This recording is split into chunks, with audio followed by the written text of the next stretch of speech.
Hey everyone, and welcome to our deep dive today. We're going to be talking about something really cool. Virtual reality.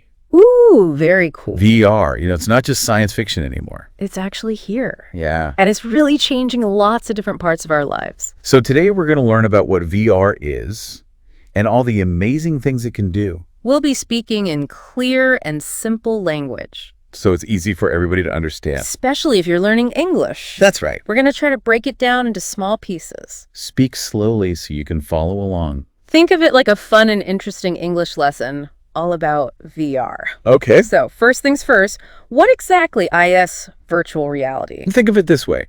Imagine you put on a special headset. And suddenly you are transported to a different place. You could be standing on top of Mount Everest. Swimming with dolphins. Or even walking on the moon. Wow. That's the magic of VR. It creates a whole new world that you could experience. As if you were really there. That sounds amazing. But how does it actually work? What makes it feel so real? That's a great question. There are three main parts to VR. The headset. Motion tracking. And 3D audio. The headset is like a screen. That covers your eyes and shows you the virtual world. Motion tracking means that when you move your head or your body in real life, your view in the virtual world changes too. Just like it would if you were actually there. And 3D audio makes the sounds in the virtual world come from all around you, making it even more immersive. So it's not just about seeing the virtual world. It's about feeling like you're really part of it. Exactly. It's all about tricking your senses into believing you're somewhere else entirely.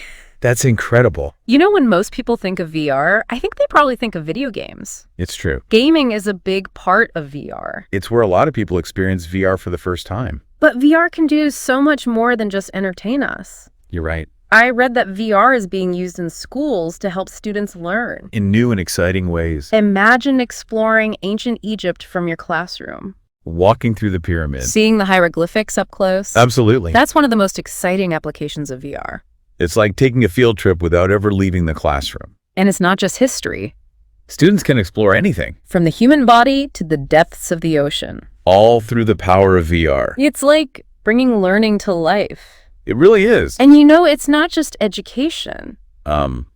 Doctors are using VR to practice surgeries. Before they operate on real patients. That's amazing. So they can practice these complex procedures in a safe environment. Without any risks. Exactly. They can repeat the surgery over and over again in VR. Until they are completely confident. And that means safer surgeries for everyone. Oh, it's like having a superpower. Being able to practice something so important. Without any real-world consequences. It's pretty incredible, isn't it? And think about training pilots, too. Instead of using expensive flight simulators. So they can use VR to experience all kinds of situations. From perfect weather to extreme turbulence. All without leaving the ground. That's much safer. And more cost-effective. It seems like VR is transforming how we learn and train. For all kinds of professions. It really is. It's opening up so many possibilities for how we learn. And prepare for the real world. So we've seen how VR is changing things like education and training.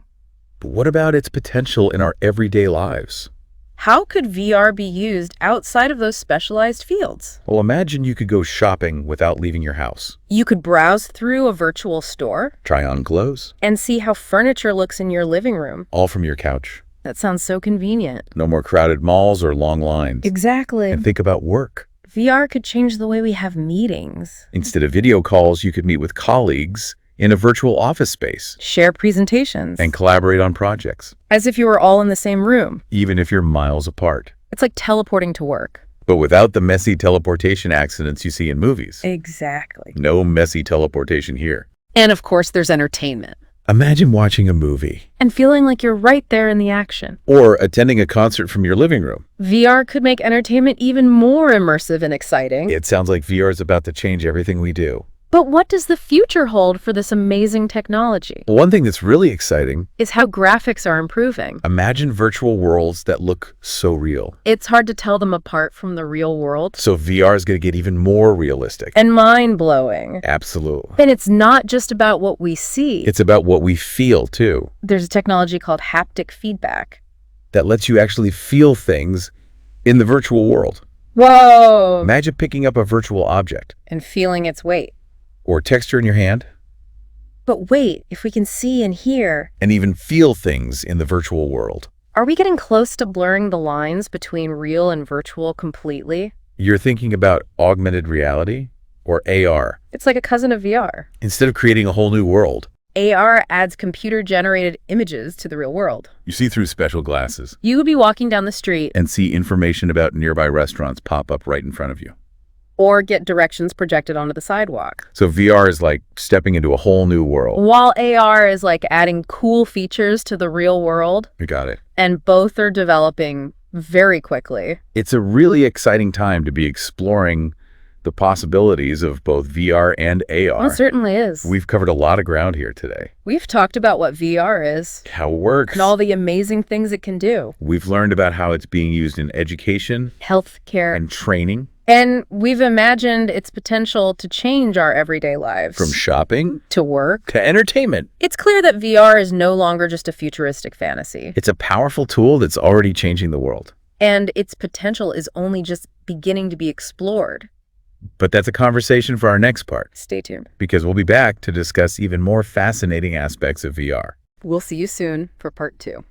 Welcome back, everyone. So excited to continue our deep dive into this incredible world of virtual reality You know, last time we talked about what VR is, and some of the amazing things that it can do. but we really only just kind of scratched the surface. You're absolutely right. VR is such a rapidly evolving field. New possibilities are emerging all the time, It's like we're on the edge of like a whole new world. and we're only just starting to understand what we can do with it. That's a great analogy. Think of the early days of the internet. People had no idea how it would change our lives. Now we can't imagine living without it. VR has that same potential. To revolutionize so many aspects of our lives. It's mind-blowing. So where do we go from here? What are some of the most exciting areas where VR is making a difference? Well, one area that's really fascinating is how VR is being used in healthcare. We talked about surgeons using VR for practice. But it goes far beyond that. VR is being used to treat phobias Anxiety disorders. and even chronic pain. Whoa. How does that work? Well, imagine someone who's afraid of heights. Using VR, they can gradually expose themselves to virtual heights. In a controlled and safe environment. Over time, this can help them to overcome their fear. That's amazing. So VR can really be like a powerful tool. For helping people overcome their fears and improve their mental health. Absolutely. And for people with chronic pain. VR can provide a distraction from their discomfort Imagine being able to escape. to a beautiful beach, Or a peaceful forest. even if you're physically confined to a hospital bed. That would be a game changer for so many people. It seems like VR could provide a whole new level of care and support, It really could. and the applications are only going to grow. As the technology advances. You know, one thing that's always fascinated me, is the idea of virtual social spaces imagine being able to hang out with friends and family who live far away. as if you were all in the same room. That's becoming a reality too. There are already virtual worlds where people can meet up Attend events. and even play games together. That's incredible. It could change the way we connect with people all over the world. Absolutely. Imagine attending a virtual concert With friends from different countries. or taking a virtual vacation together. The possibilities are endless. But it also makes you wonder, About the potential impact on real-world interactions. if we can have all these amazing experiences virtually, Will people become less inclined to connect with each other in person? that's a really important question. And it's something that we need to think carefully about. Technology should enhance our lives. Not replace real-world experiences. It's all about finding a balance. I agree. Just like we need to find a balance between screen time and outdoor activities. We need to be mindful of how much time we spend in virtual worlds. Exactly. It's about using VR as a tool, To enrich our lives. not escape from reality. And there's so much potential for VR to do just that. We've talked a lot about the amazing things that VR can do. But I'm curious about what you think is the biggest challenge facing VR right now. What's holding it back? From becoming truly mainstream, That's a great question. I think one of the biggest hurdles is accessibility. Right now, VR headsets can be quite expensive. And not everyone has a powerful enough computer to run them, That makes sense. like the early days of personal computers. They were too expensive for most people to afford. But over time, the prices came down. The technology became more accessible. Do you think the same thing will happen with VR? I definitely think so. As technology advances, The cost of VR headsets will likely come down. and more people will be able to experience the magic of VR. That's exciting to think about. It seems like we're on the verge of a real revolution. In how we experience the world. It really does feel that way, doesn't it? VR has the potential to change everything, From how we learn and work to how we connect with each other. and experience the world around us.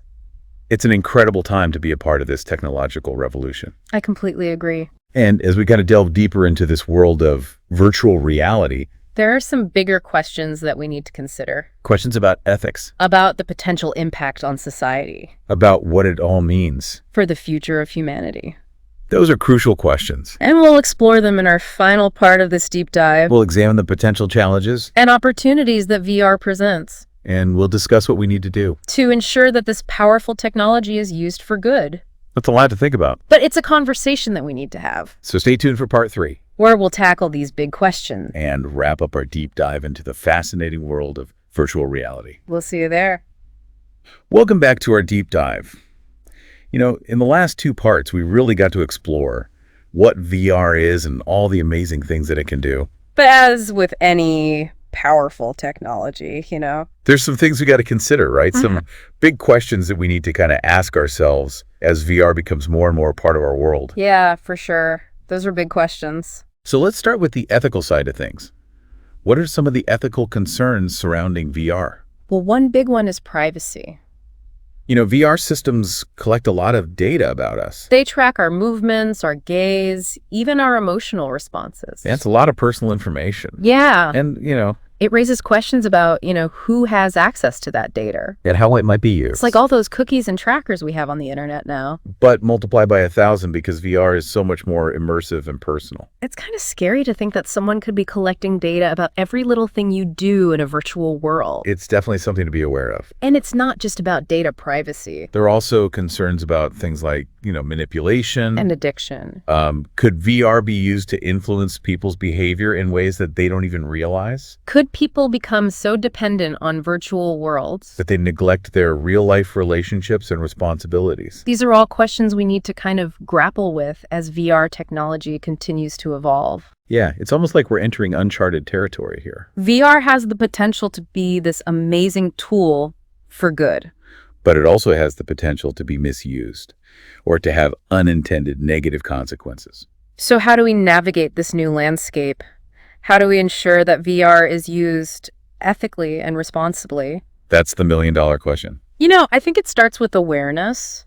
We need to educate ourselves about the potential risks and benefits of VR. We need to have these open and honest conversations about the ethical implications. And we need to demand transparency from the companies that are developing and deploying VR technology. We need to know what data they're collecting How they're using it. and what steps they're taking to protect our privacy and security. That makes a lot of sense. Mm-hmm. We can't just blindly embrace this new technology. Without thinking critically about its potential impact. We need to be informed and engaged citizens demanding that VR is developed and used in a way that benefits humanity as a whole. Absolutely. And it's not just about individual responsibility.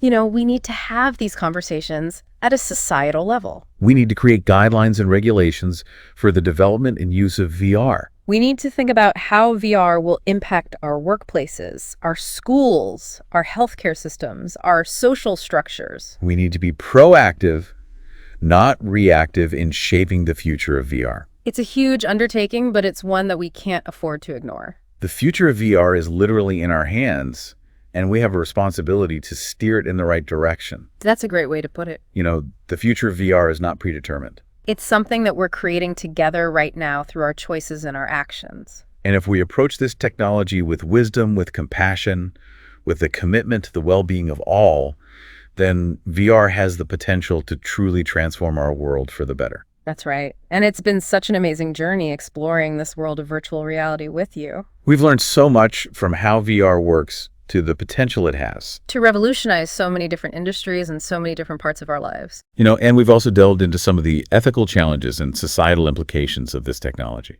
I think the biggest takeaway is that VR is more than just a cool gadget or a passing fad. It's a source that has the potential to really reshape our world in profound ways, and it's up to all of us to ensure that this transformation is a positive one. Couldn't have said it better myself. It's been a pleasure sharing this deep dive with you and our listeners. Thank you for joining us on this incredible journey into the world of virtual reality. We hope that you learned something new, that you've been inspired to think critically about this technology and continue to explore the ever-evolving landscape of VR. Until next time, keep exploring, keep questioning, and keep imagining the possibilities.